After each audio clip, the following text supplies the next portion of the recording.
Last time on Darkcore Frontiers. The heist on the Aegis transport has begun. Crippled in space, its crew under the effects of paralytic gas, the Aegis transport is boarded by the young Zraynian stowaway Nex. He disables the ship's defenses, allowing Captain Grimhelm and his crew to board the vessel to steal the dangerous Darkcore Shards. Darkcore Frontiers, Season 1, The Stowaway, by Thomas Chase. Episode 11, The Aegis Gambit. Nex and Kane twisted through the corridors of the Aegis transport. Suddenly, Nex's earpiece erupted with frantic chatter.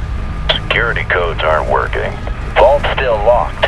What infernal mischief is happening out there? Kane winced, his hand moving to his ear.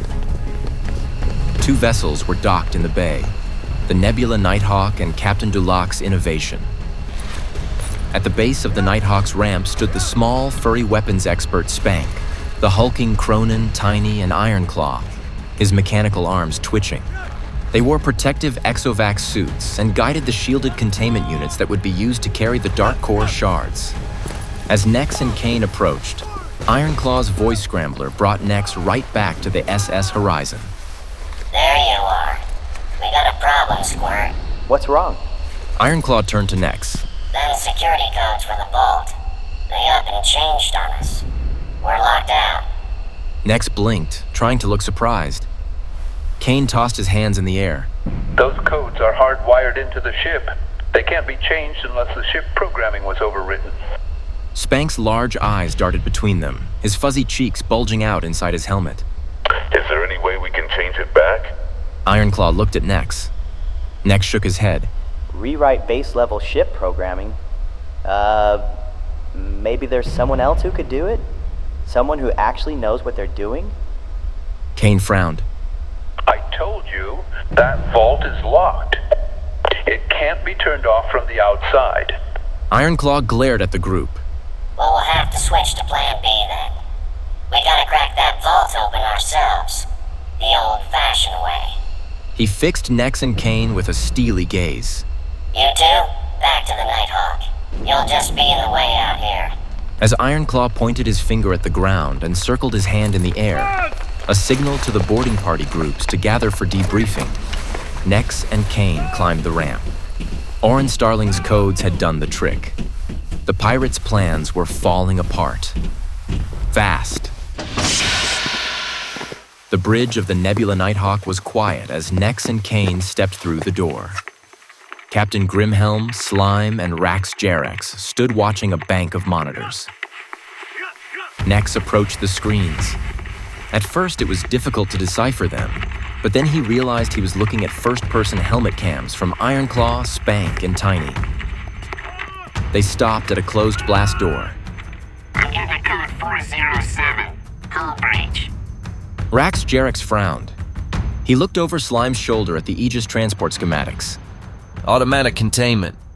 Is there another way around? Grimhelm growled. Not into the vault. They're gonna have to go through. Grimhelm shouted into the comms. That blast door isn't going to open itself, so get to it.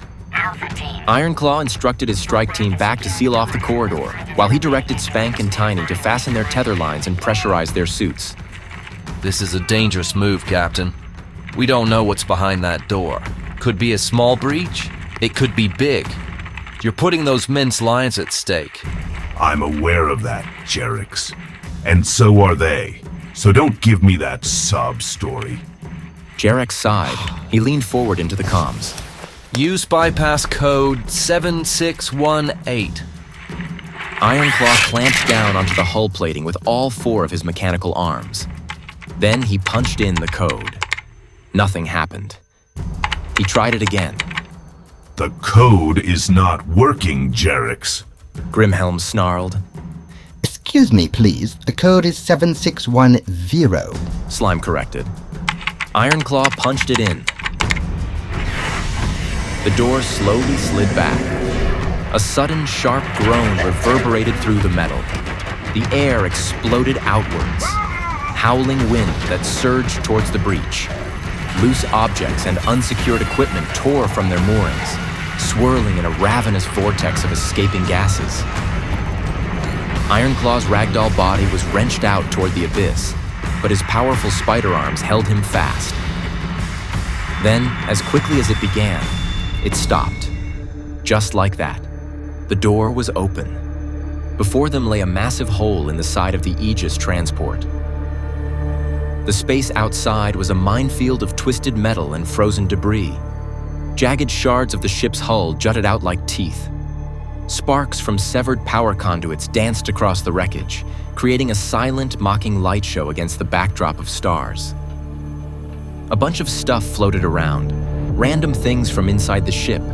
A chair spinning, a pencil, a coffee cup, a shoe. Like someone's messy room got sucked into space. Between footholds were meters of nothing.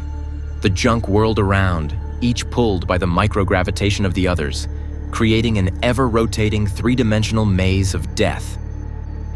How in the glitching scrap are we supposed to cross that? Spank's voice crackled over the comms. There's a path. It's risky, but it's there. Spank took the lead. He bounded from a twisted support beam to a floating panel. Firing off tethers, he latched onto a spinning piece of piping and swung to a chunk of bulkhead. Tiny went next. He launched from the corridor and just barely grasped the edge of a floating door. The next jump he missed entirely, tumbling end over end. Spank fired a tether that snapped around his ankle, pulling him back from a jutting slice of metal. Ironclaw brought up the rear.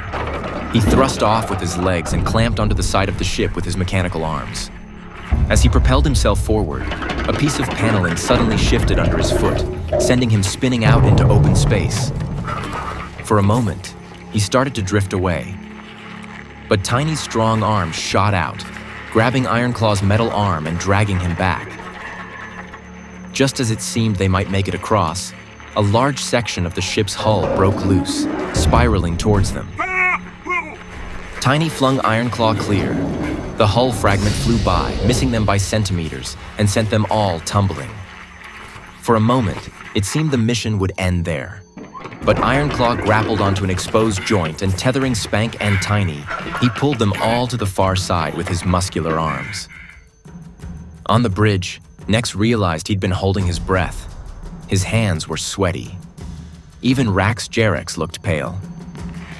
The team paused on the other side of the chasm, caught their breath and checked their equipment. They pulled across the containers on tethers. Captain Grimhelm swiveled to face Rax Jarex. You're getting sloppy, Jarex. One more blunder like that wrong code, and I'll see to it that you're removed from my bridge permanently. If Starling kept going like this, he was going to blow his cover. Nex wanted to yell at him to dial it back a notch before he got both of them in deep trouble. Grimhelm turned back to the comms. Ironclaw, have your strike team send the service shuttle around to pick up those shards once you have them secured. Ironclaw barked out the orders over his comms. Grimhelm's skeletal fingers drummed. Nex felt the sweat on his hands turn cold. He forced himself to focus back on the screens. Spank, Tiny, and Ironclaw approached the layer of vault security. It appeared to be a room of shapes slowly spinning around. What is that? Slime's bulbous eyes glinted. Quantum entanglement block. He said, gesturing at the display. Fascinating. The room on the screen was a maze of floating translucent shapes of primary colors. Cubes, spheres, and strange abstract shapes. Were they holograms? Some kind of force field? Or were those actual solid shapes moving around? As Ironclaw cautiously reached out to touch one, others shifted in response as if connected by invisible threads. Careful. There's more to this than meets the eye. A disembodied voice filled the room. Its tone was neutral, yet somehow menacing. State your purpose and intent. Ironclaw hesitated. Routine inspection. A series of lights flashed across the ceiling of the chamber, scanning the group. Lie detected. The voice stated, its artificial calm somehow more terrifying than anger. Security protocol engaged. The colored shapes began to spin and shift rapidly, creating a dizzying, ever-changing labyrinth that folded in on itself. Nex's head hurt just looking at it. He could only imagine how confusing it must be for those actually in the room. Ah, EEG systems. Slime grinned, rubbing his hands together. It's reading their intentions, every little thought. Well, what are they supposed to do with the void-sucking thing? Rax Jarex nodded towards the screen. Bring up contingency plan P3. Slime pulled up the vault defense plans. Oh my, what a clever little system we have here. The pattern changes every 60 seconds. Never the same twice, and only an authorized device knows the combination. Then how in the seven hells do you crack it? You're gonna need a keygen to get this thing open. It'll lock in the right numbers once it figures out how all those symbols interact. He leaned forward and spoke into the comms. Ironclaw, your team must interact with those shapes so the keygen can record their movements. Keep looking directly at them. On screen, the team spread out, each tackling a different section of the room. Tiny grabbed two translucent cylinders and pulled them apart. As he did, the shape of the maze changed. Spank darted between them like a furry pinball, pushing them inwards. Ironclaw kept his helmet cam focused on the pattern, while his mechanical arms pulled them in different directions, changing the complex movement of the others. Slime held up his device to the screen. While he did, number and symbol combinations blurred past and one by one locked into place. Suddenly, the shapes careened across the room. Spank rolled out of the way of an expanding cube. Tiny grunted as a tetrahedral shape phased through his arm, leaving it temporarily motionless. Combination failed. Try again. The disembodied voice said. Try it again. This time, Slime got the entire code locked into the keygen. Now move the pattern following my exact directions. Start As he began to instruct the then team, clockwise up and forward strange 20 energy degrees. fields flickered Pause between 3 them. seconds. Rusty ruin? Ironclaw cursed as one scrambled his cybernetic systems, forcing him to reboot. Combination failed. Try again. We're getting power surges. Might go supernova if we ain't careful. Rax Jarex sighed. The system may be more damaged than we thought. Captain Grimhelm's eyes bore into him. Again. Be careful. This lock, you see, is quite temperamental. It will allow you to fail 3 times. If you fail the 4th time, the vault will lock down forever. Grimhelm's grip tightened on the console. Get to it. He shouted, eye sockets flaring. Back in the quantum maze, a cube slipped from Tiny's grasp. Combination failed. Try again. I've seen some crazy things in my day, but this is impossible. Ironclaw roared, his voice scrambler reverberating through the chamber. No, it's not. Rax Jarex shouted into the comms. It's simple. There's plenty of time. Just take it easy. Don't think about the clock. They shook it off and began again. Slime locked in the code and instructed their movements slowly and deliberately. Start at 0. They fastened the shapes together in a complex choreography of quantum manipulation. Slowly but surely, a new pattern emerged from the chaos. They're doing it. Clockwise with an upward arc to 17. The floating pieces started coming together in a strange, solid geometric structure. All of the colors and angles shouldn't have made sense, but somehow they did. Spank, Tiny, and Ironclaw pushed on the structure at the same time. The whole thing clicked into place with an almost musical resonance. A chime sounded, clear and crisp. The disembodied voice returned, its tone neutral, but somehow carrying a note of disapproval. Security disengaged. A collective sigh echoed through the Nebula Nighthawk's bridge. A familiar silky voice crackled over the intercom. Captain Susek. You're taking your time, Captain Grimhelm. By my estimation, you should have secured those shards a good 7 minutes ago. We ran into some problems, Susek. You think you've got a better idea? Well, keep it to yourself. I must say, if you and Captain Nansen had left the Aegis Transport be, we wouldn't be in this mess. Easy does came Susek's calm reply. It appears you have quite enough trouble stemming from your own crew to occupy your concerns. You let me worry about my crew. You just stick to keeping those escort ships at bay. With a slam, he closed the comms and stood up on creaky bones. He strode back and forth, glaring at each one of them in turn. There are too many coincidences.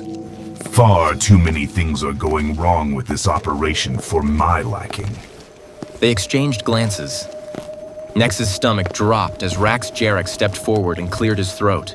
Captain, I hate to break it to you, but I've uncovered some concerning information. Nex groaned. Not again. Starling was bringing up that stuff now?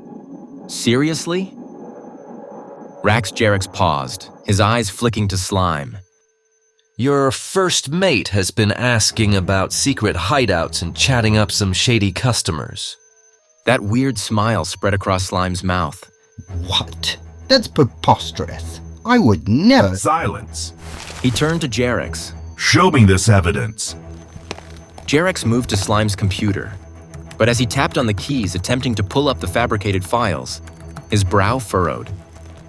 That's strange. Looks like somebody's moved or deleted the files. Uh-oh. Did Slime find them? Did he know? Grimhelm's eye sockets flared. Or perhaps they never existed at all. You've been quite reckless in this operation, Jarex. All too eager to point fingers and stir up trouble. Nex's pulse quickened as he realized what was happening. Grimhelm was putting the pieces together, but not in the way they wanted. In fact, Grimhelm continued, his skeletal hand moving to the weapon at his hip. I'm starting to wonder if you are who you say you are at all. The bridge fell silent. The soft beeping of consoles suddenly deafening. Jarex stood perfectly still, his face calm despite the weapon now pointed at his chest. I don't know what you're talking about. My job performance here has been impeccable. Save your lies. I had a gut feeling about you from the moment you stepped aboard this ship. The way you came across with all that my intel and your sneaky maneuvers. I don't have a clue who you really are or how you managed to tamper with those transport codes. But until I know, I'm taking you off this job. Nex's mind raced. He had to do something, say something to defuse the situation. But before he could open his mouth, Grimhelm barked an order. I want this rascal restrained and locked up in a secure cell until I can get to the bottom of this mess. Two burly crewmen stepped forward, seizing Oron's arms. The undercover agent didn't resist. His eyes met Nex's for a fraction of a second before he was dragged away. As the door slid shut, Grimhelm's burning gaze swept the bridge. This changes nothing. We proceed as planned. And if anyone else feels like testing my patience... The threat hung in the air. Nex turned back to the security feed, trying to act normal. On screen, Ironclaw, Spank, and Tiny approached the vault door. But all Nex could think about was Starling, locked up somewhere on the ship. Nex was on his own again, and it was going to be up to him to stop the heist.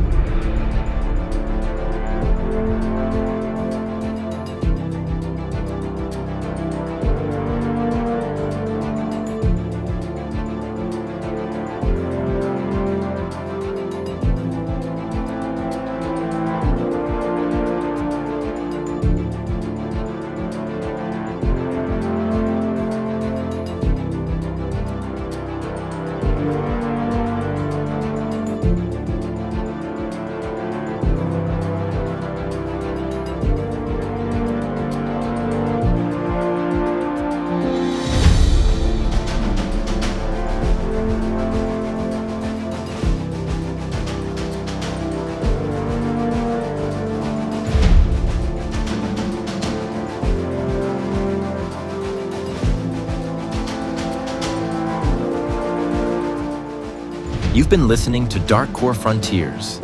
If you enjoyed the story, be sure to subscribe to our YouTube channel, Wondrous Legends. And if you like this production, you can help us make Season 2 by supporting us on Patreon at patreon.com/wondrouslegends. Thank you for listening.